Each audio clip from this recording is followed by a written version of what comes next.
जय गुरुदेव। और दोस्तों, मेरे चैनल सिद्ध सावर मंत्र में आपका एक बार फिर से हार्दिक स्वागत है। और देखिए, आज मैं आपके सामने जो मंत्र साधना देने जा रहा हूँ वो एक ऐसा मंत्र है जो कि प्रचंड तूफान से भी टक्कर लेने वाला मंत्र है। कहते हैं ना कि जहाँ सारे मंत्र फेल हो जाएं वहाँ ये मंत्र ताल ठोक करके खड़ा रहता है और अपने भक्त की रक्षा करता है। खैर, मेरे विचार से कुछ लोग तो समझ गए होंगे, और अगर नहीं समझे हैं तो समझ लीजिए 10 महाविद्याओं में से एक महाविद्या बगलामुखी साधना। जो बगलामुखी मंत्र है वो बहुत ही शक्तिशाली और ताकतवर मंत्र है। ये मंत्र ऐसा है कि अगर आपके सारे मंत्र फेल भी हो जाएं तो ये मंत्र फेल नहीं होने वाला है, ये अपना काम करेगा ही करेगा। अच्छा, ये साधना कभी कभी कहते हैं ना कि जो मंत्र इतना तीव्र है, इतना शक्तिशाली है, अगर वो सामने वाले को परेशान कर सकता है तो गलती होने पर वो खुद को भी परेशान कर सकता है। ये भी 100% सत्य बात है, क्योंकि बगलामुखी साधना एक ब्रह्मास्त्र विद्या है। और इस साधना को करने वाला व्यक्ति अगर वो सही नियम और उसके अनुसार जो साधना काल में जो उसको सारे नियम रखने होते हैं, जो ध्यान रखने की बातें हैं, अगर वो उनका पालन नहीं करता है तो ये मंत्र स्वयं को भी हानि पहुंचा सकता है। वो बात अलग है कि आप नॉर्मल रूप में एक माला का जाप करते हो, एक आपने वो चीज़ एक अपनाई हुई है कि भाई मुझे तो एक माला माता का जाप करना है और जैसा माता करे वैसा ठीक है, तो वो स्थिति तो एक अलग है। उस स्थिति में ज़्यादा दिक्कतें नहीं होती हैं, वो तो एक कृपा प्राप्त करने की बात आ गई। लेकिन जहाँ बात आती है कि बगलामुखी को प्रत्यक्ष लाना, यानी उसके प्रत्यक्ष दर्शन करना, तो फिर वहाँ पर ये साधना तलवार की धार पर चलने वाली साधना कही गई है। कि कहते हैं ना कि यदि तलवार की धार पर चलना, कि अगर थोड़ा सा भी इधर उधर हुए तो समझ लीजिए कि फिर कट जाओगे। तो ये जो साधना है, ये साधना इतनी तीव्र साधना है कि इस साधना में मारण, मोहन, वशीकरण, उच्चाटन, द्वेषण सब प्रकार के कार्यों में सफलता प्राप्त की जाती है और मनचाही संतान भी पैदा होती है। आगे के रास्ते भी खुलते हैं, आपके जो कारोबार की समस्याएं हैं वो भी सभी सॉल्व हो जाती हैं, मुकदमे की समस्याएं हैं वो भी सब जो है निवारण हो जाता है उनका। और अगर शत्रुओं का मान मर्दन करने में और विजय प्राप्त करने में अगर कोई साधना है तो इससे बढ़ के कोई साधना है भी नहीं।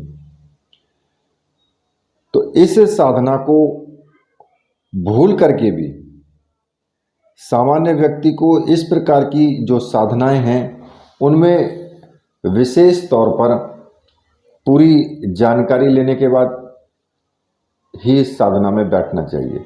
और ये साधना जो मैं आज आपको दे रहा हूँ, इस साधना में आप इसी वीडियो के अंदर मैं आपको पूर्ण विधि के साथ बताऊंगा। उसमें क्या क्या चीज़ें आपको ध्यान में रखनी है वो भी मैं आपको चीज़ बताऊंगा।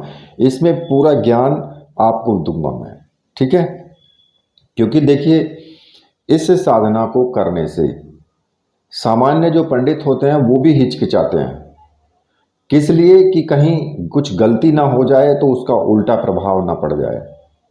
और अक्सर अगर आप कोई ऐसा संकल्प लेके करते हैं कि मुझे माता के दर्शन करने हैं या उनकी सिद्धि प्राप्त करनी है, तो फिर आपको पूर्ण नियम के साथ चलना पड़ेगा।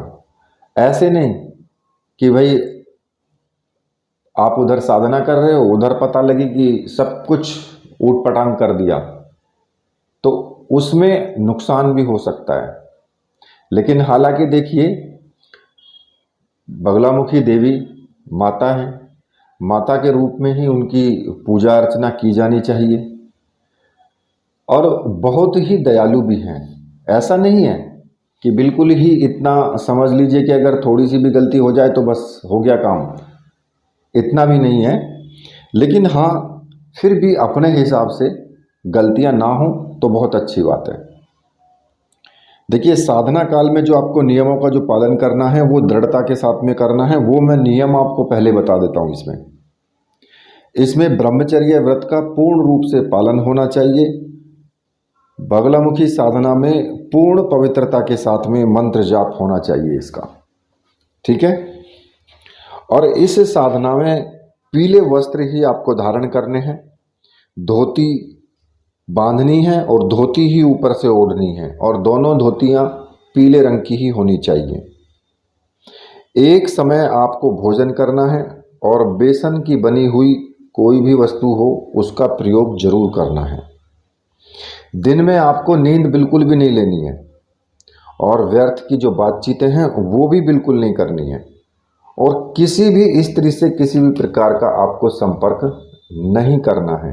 मतलब कि देखिए, आप अपने घर में हैं, वो बात अलग है कि आपकी पत्नी है, आपकी बेटी है, बहन है, तो वहाँ तो सब कुछ चलेगा। लेकिन आप समझ रहे हैं कि मैं किस रूप में आपसे बोल रहा हूँ, कि वासनात्मक रूप से या फिर अपनी प्रेमिका से, क्योंकि वो आप उसके पास जाएंगे, उससे बात करेंगे तो आपके अंदर, मन के अंदर जरूर विकार उत्पन्न हो जाएगा। ऐसा 100% नहीं, 101% निश्चित है। तो इसलिए उन स्त्रियों के संपर्क में आने से आपको बचना है। साधना काल में बगलामुखी का जो यंत्र है उसी के साथ आपको पूजन करना है, बिना यंत्र के नहीं करना है। साधना काल में आपको बाल नहीं कटवाने हैं और किसी भी प्रकार का कोई गलत कार्य नहीं करना है। इस साधना का जो जप है वो रात को ही होगा। अगर दिन में आप करना चाहते हैं तो सुबह के टाइम में एक माला का जाप रोज़मर्रा की स्थिति में आप कर सकते हैं, उसमें कोई प्रॉब्लम नहीं है। और ये साधना रात के 10 बजे से और 4 बजे के बीच में ही करें। और जब आप साधना संपन्न कर लें तो उसको, वे जो मतलब साधक हैं या ब्राह्मण हैं, कोई भी इसका मंत्र जप कर सकता है अगर किसी ने साधना की हुई है पहले। तो अगर साधना काल में पीली गाय का घी मिल जाए तो बड़ी अच्छी बात है, लेकिन शुद्धता के साथ में शुद्ध घी अगर मिले तो उसका ही प्रयोग करें। जो दीपक की बत्ती है उसको भी पीले रंग में आप रंग दें, उसको सुखा लें पहले, पीले रंग में रंग करके फिर उसी बत्ती का आपको प्रयोग करना है। और घी के अंदर भी चाहे तो 1 चुटकी हल्दी उसमें डाल दें। और देखिए, साधना काल में जो 36 अक्षरों वाला मंत्र है वही करना चाहिए, वो शीघ्र फलदायी भी है। साधना एकांत स्थान में, देवी मंदिर में, या फिर कहीं पर भी जंगल में, शिवालय में, कहीं पर भी आप इस साधना को कर सकते हो, इसमें कोई प्रॉब्लम नहीं है। और देखिए, वैसे ही षटकर्मों का प्रयोग नहीं करना चाहिए, क्योंकि देखिए कोई भी शक्ति है, वो शक्ति गलत कार्य नहीं करना चाहती है। माता भी आपके मन की इच्छा को जानती है, जो आपके मन में, दिल के अंदर जो बातें हैं वो सब उसको पता है, और सिद्धि भी आपको उसी के अनुसार मिलती है। उसी के अनुसार आपके सामने अनुभव भी आते हैं। आपके अंदर गलत बातें हैं तो अनुभव इतने कठोर हो जाएंगे कि आप साधना कर ही नहीं पाएंगे। इस साधना को बिल्कुल सिद्ध विद्या कहा गया, बिल्कुल ये सिद्ध विद्या है, और इसका जो प्रभाव है वो बहुत जल्दी ही आपको मिलता है। इसलिए इसका प्रयोग सावधानी के साथ में आपको करना है। क्रोध पर नियंत्रण रखना है, ठीक है। मोक्ष की प्राप्ति के लिए भी आप इसका साधन कर सकते हैं। ये मैंने आपको कुछ इसमें ध्यान रखने की जो बातें हैं वो मैंने आपको इसमें बता दी हैं, ठीक है। तो इस साधना को किसी भी रविवार से आप शुरू कर सकते हैं, या फिर नवरात्रि में भी आप इस साधना को कर सकते हैं। अगर आप देखें दुर्गा अष्टमी, तो दुर्गा अष्टमी से भी इस साधना को कर सकते हैं। इसमें किसी भी प्रकार की कोई दिक्कत नहीं है। इसमें क्या करना है आपको कि रात्रि के 10 बजे स्नान आदि करके, स्वच्छ वस्त्र धारण करके, प्रतिदिन वस्त्र धुले हुए ही आपको पहनने हैं, पीले कलर के, ठीक है। पीला आपका आसन होना चाहिए, पीला ही कपड़ा आपकी चौकी पर जो सामने चौकी रखी है वो उस पर होना चाहिए। आप इस साधना को अपने पूजा घर में भी कर सकते हो और एकांत रूम में भी कर सकते हो। पूर्व दिशा की तरफ आपको मुख करके इसमें बैठना है, ठीक है। और इसमें जो चीज़ें आप इस्तेमाल करें वो पीली ही होनी चाहिए। ज़्यादा से ज़्यादा ध्यान रखें, पीला ही रंग होना चाहिए। अगर बल्ब भी जलाएं छोटा तो वो भी पीले रंग का ले लें तो बहुत अच्छी बात है। और देखिए सामने जो चौकी है उस पर पीले रंग का कपड़ा बिछा लें। और देखिए जो आपके वस्त्र हैं वो प्रतिदिन आपको धुल करके ही पहनने हैं, गंदे वस्त्र आपको धारण नहीं करने हैं। एक दिन जिन वस्त्रों से आपने साधना कर ली फिर अगले दिन उनको धो करके ही उनको प्रयोग में आपको लाना है। अब आपको क्या करना है कि इस साधना के लिए जो आपको मुख्य रूप से जो आपको सामग्री चाहिए वो मैं आपको बता देता हूँ। इस साधना में आपको एक बगलामुखी यंत्र, पीली हकीक माला या फिर पीली हल्दी की माला, एक रक्षा माला जो कि रक्षा मंत्रों से सिद्ध हो, जो जाप काल में आपकी रक्षा करे, ठीक है। ये 3 सामग्रियां आपको चाहिए और ये मंत्र सिद्ध और प्राण प्रतिष्ठा युक्त होनी चाहिए। और आप ऐसी सामग्री प्राप्त कर सकते हैं, मैंने आपको व्हाट्सएप नंबर दिया हुआ है वीडियो में, आप वहां से मुझे व्हाट्सएप करें और वो सामग्री आप प्राप्त कर सकते हैं। आपको सामग्री मिल जाएगी। ऑर्डर करने पर मेरे यहाँ से 100% नहीं 101% आपको सामग्री मिलेगी। आंख बंद करके आप ऑर्डर कर सकते हैं।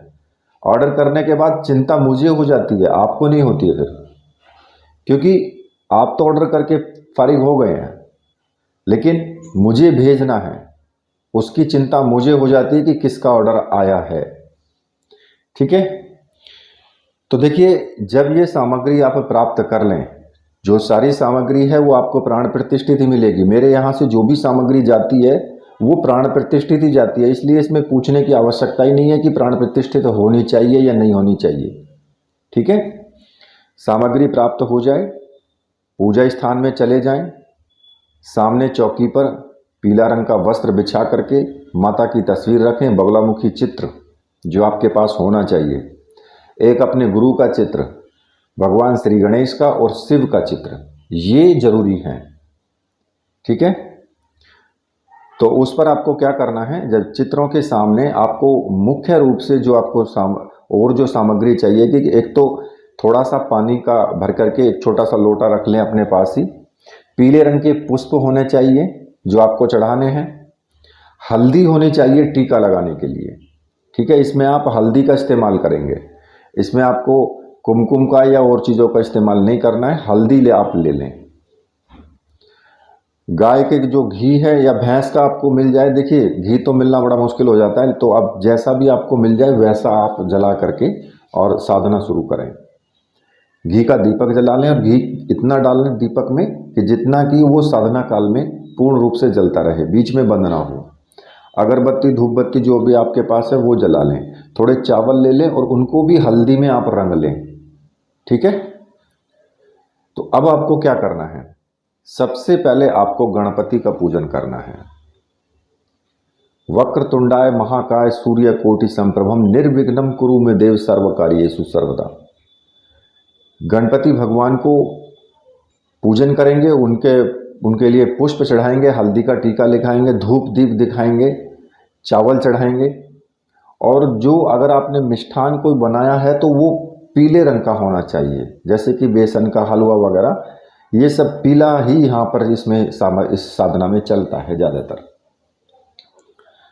अब इसमें आपने जो गणपति जी का पूजन किया है, पूजन करने के बाद हाथ जोड़ करके भगवान गणपति से आपको प्रार्थना करनी है कि हे गणपति महाराज, मैं बगलामुखी साधना करने जा रहा हूँ और मुझे इस साधना में पूर्ण सफलता मिले। आप विघ्नों के हरता हैं, विघ्न हरण आप करते हैं, तो इसलिए जो भी विघ्न मेरी साधना में आए उन सबका आप हरण करें और मेरी सहायता करें।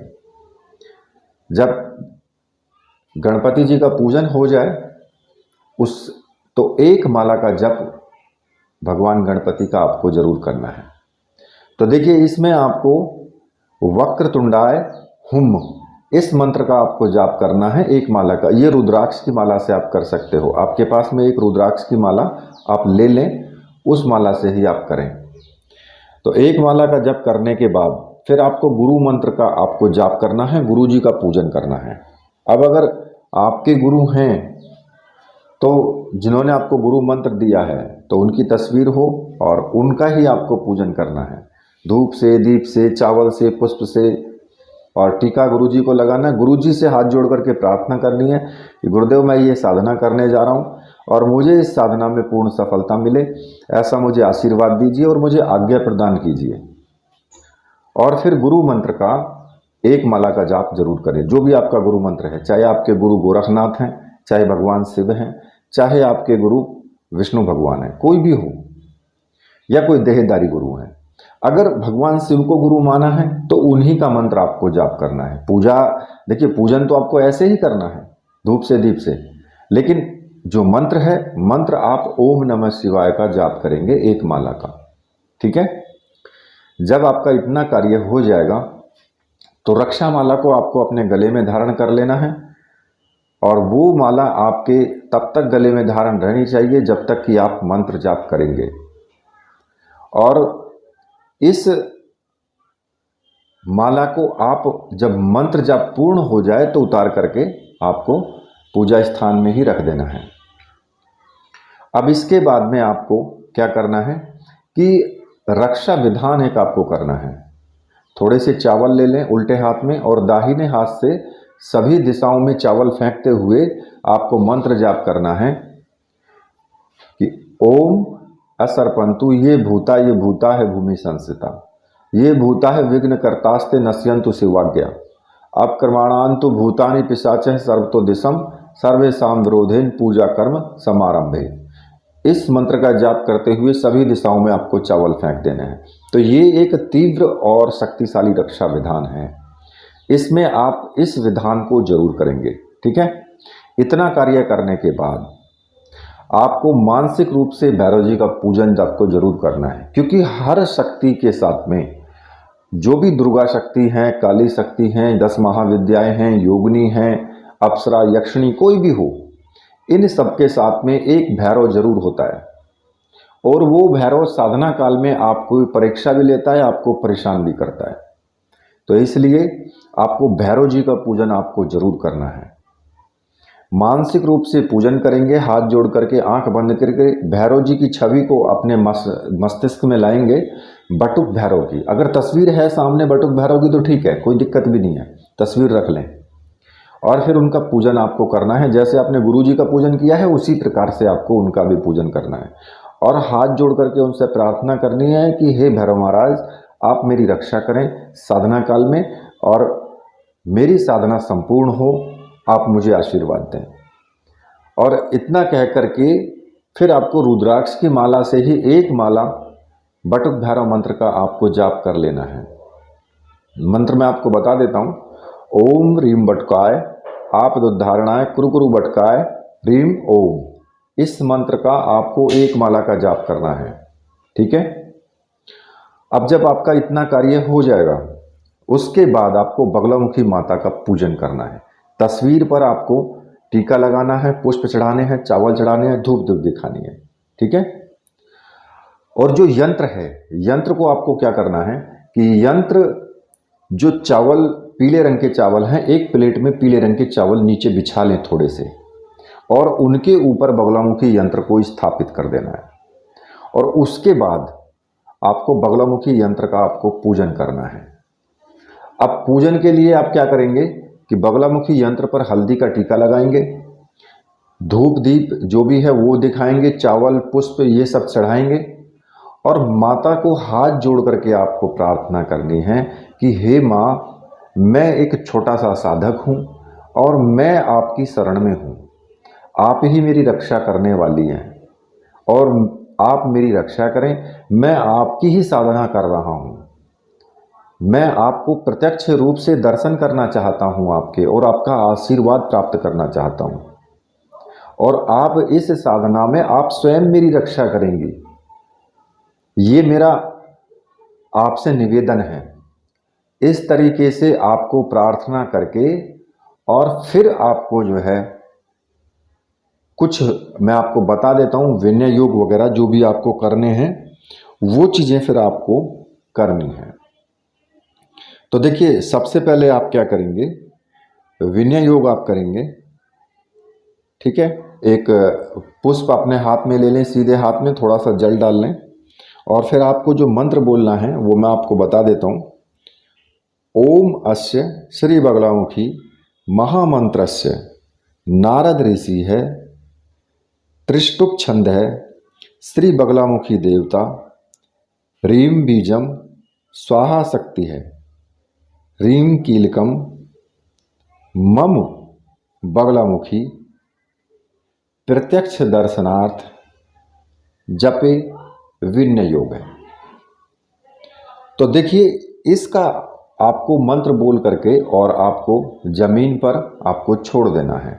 अब अगर आप प्रत्यक्ष दर्शन नहीं चाहते हैं, आपकी कोई कामना है, तो प्रत्यक्ष दर्शनाय की जगह या दर्शनार्थ की जगह आपको उस कार्य का नाम बोल देना है। ठीक है, इसके बाद फिर आपको ऋष्यादि न्यास करना है। अपने बाएं हाथ में थोड़ा सा जल लेकर के और पांचों जो सीधे हाथ की पांचों उंगलियां हैं उनको मिला करके और उसमें डुबा करके और अपने शरीर के अंगों से आपको लगानी है, और मन में भावना देनी है कि आपके सभी अंग तेजस्वी और पवित्र होते जा रहे हैं।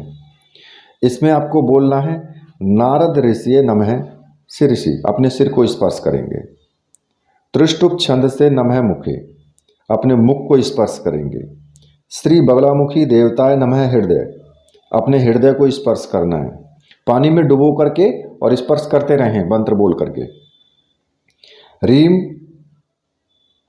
बीजाय नमः गुहे, अपने गुप्तांग को स्पर्श करेंगे। स्वाहा शक्तिय नमः पाद्य, अपने पैरों को स्पर्श करेंगे। ह्रीम कीलकाय नमः नाभव, अपनी नाभि को स्पर्श करेंगे। विनय योगाय नमः सर्वांगे, अपने पूरे शरीर को आपको स्पर्श कर लेना है। उसके बाद आपको करन्यास करना है। दोनों हाथों के अंगूठों से अपने जो हाथ की विभिन्न जो भी उंगलियां हैं उनको स्पर्श करते हुए उंगलियों में, जिससे कि चेतना प्राप्त हो आपको, तो उस प्रकार से आपको ये करन्यास करना है। ओम ह्रीम अंगुष्ठाभ्याम नमः, बगलामुखी तर्जनाभ्याम नमः, सर्वदुष्टानां मध्यमाभ्याम नमः, वाचम मुखम पदम स्तंभ अनाह, जिह्वाम किल्य किल्य कनिष्ठिकाभ्याम नमः, बुद्धि नाशाय ह्रीम ओम करतल कर पृष्ठाभ्याम नमः। आपको ये बोलते हुए करन्यास कर लेना है। उसके बाद फिर आपको हृदयादिनाश करना है। देखिए, इसमें भी आपको क्या करना है, उल्टे हाथ में जल ले करके और पांचों उंगलियों को उसमें डुबो करके और अपने शरीर को स्पर्श करना है, और अब भावना रखनी है कि मेरे सभी अंग तेजस्वी और पवित्र हो रहे हैं और शक्तिशाली बन रहे हैं। अब इसको में जो आपको मंत्र बोलना है, ओम ह्रीम हृदयाय नमः, अपने हृदय को स्पर्श करना है। बगलामुखी सिर से स्वाहा, सिर को स्पर्श करना है। सर्वदुष्टानाम शिखाय वशट, अपनी जो चोटी है उसको स्पर्श करना है। वाचम मुखम पदम स्तंभ कवचाय, अपने कंधों को स्पर्श करना है। जिह्वाम किल्य किल्य नेत्रत्राय वशट, अपने नेत्रों को स्पर्श करना है। बुद्धिम नाश्य ह्रीम स्वाहा अस्त्राय फट, अपनी जो सिर पर पूरा हाथ मतलब कि उंगलियों को घुमा करके और चारों दिशाओं में आपको चुटकी बजानी है फिर। ठीक है, उसके बाद आपको हाथ जोड़ करके माता से प्रार्थना करनी है कि माता, मैं आपकी ये साधना करने जा रहा हूँ और इसमें आप मेरे ऊपर विशेष कृपा रखें। अगर मुझसे कोई छोटी मोटी गलती हो भी जाए तो अपना बच्चा समझ करके मुझे माफ़ कर दें।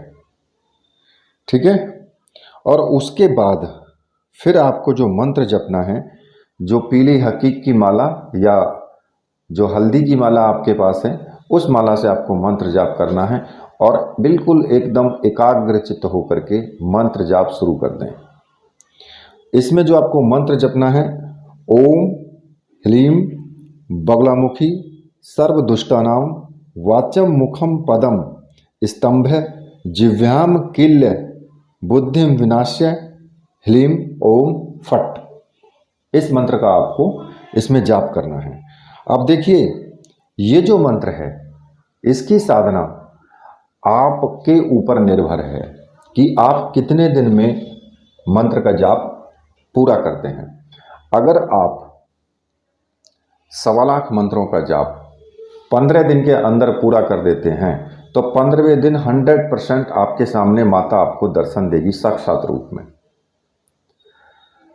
अगर आप 51,000 मंत्रों का जाप करते हैं, वो 15 दिन में करें या 30 दिन में करें, तो देखिए साधना को आप क्या करेंगे कि इस साधना को, मेरा जो आपसे कहना है, सबसे पहले इस साधना को आप 21,000 मंत्रों का जाप करें और वो आप नवरात्रि में ही करें।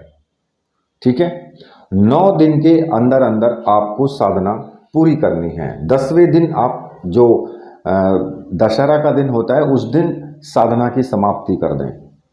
और इसमें आपको 21 माला रोज आपको जाप करना है।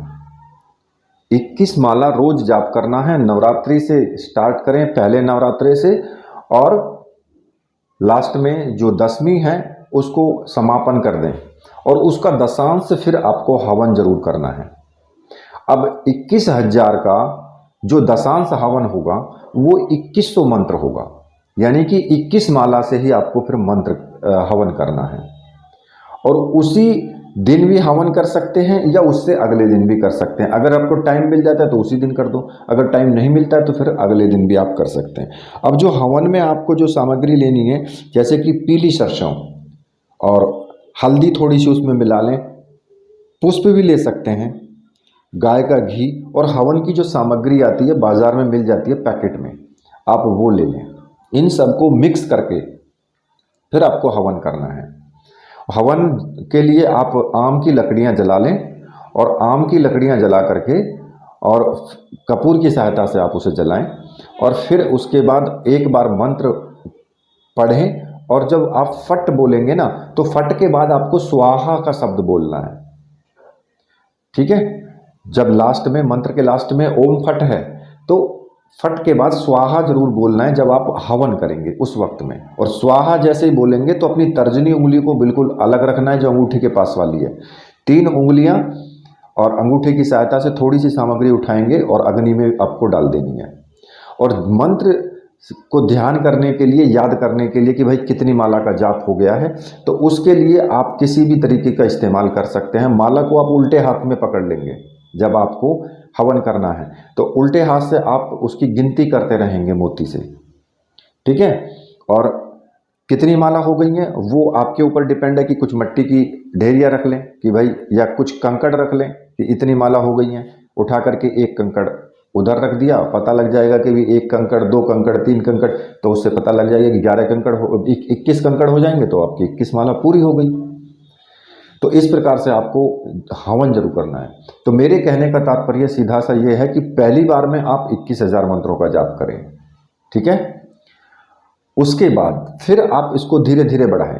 फिर अगली बार जब भी आपको मौका मिले, किसी भी रविवार से साधना शुरू करें, तो इसी प्रकार से फिर आपको 51,000 की संख्या में आपको जाप करना है। ठीक है, फिर जब आप इतने में अभ्यस्त हो जाएंगे तो फिर आपको क्या करना है कि फिर आप पूरे 1.25 लाख मंत्रों का जाप करें। और 1.25 लाख मंत्रों का जब जाप करेंगे तो कम से कम 12 मतलब कि आपको 12,000